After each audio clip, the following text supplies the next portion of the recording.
Sunday Bible reading from the Old Testament, Ecclesiastes Chapter 3, verses 1 through 8.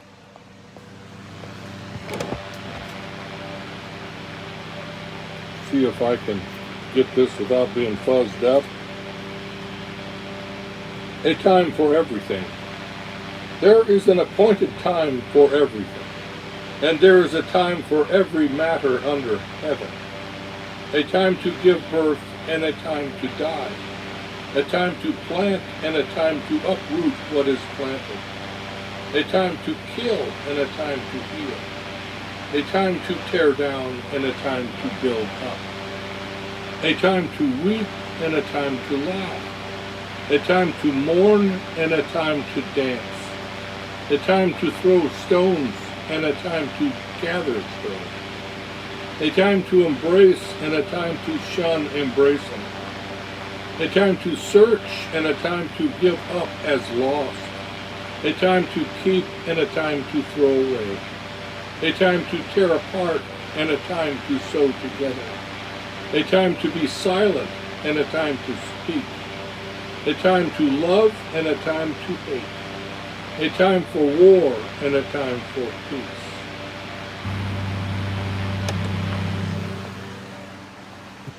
It's been a rough couple of weeks for me, boiling with anger and basically fear that people could be so cruel and bitter and murderous to attack someone for their words and faith, when in honesty, I'm talking Charlie Kirk, he was open and willing to speak with everyone.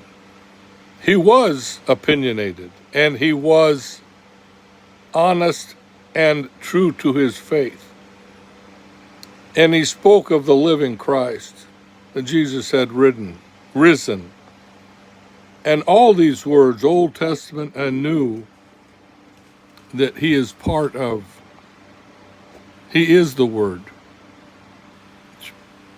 I have to embrace the fact of my anger, but I also have to remember that Christ told me to forgive above all else. Love my neighbor as myself. Treat other with kindness. Do no evil thing. God bless all you knife nuts and people that follow my channel. Remember that Jesus loves you, and be well.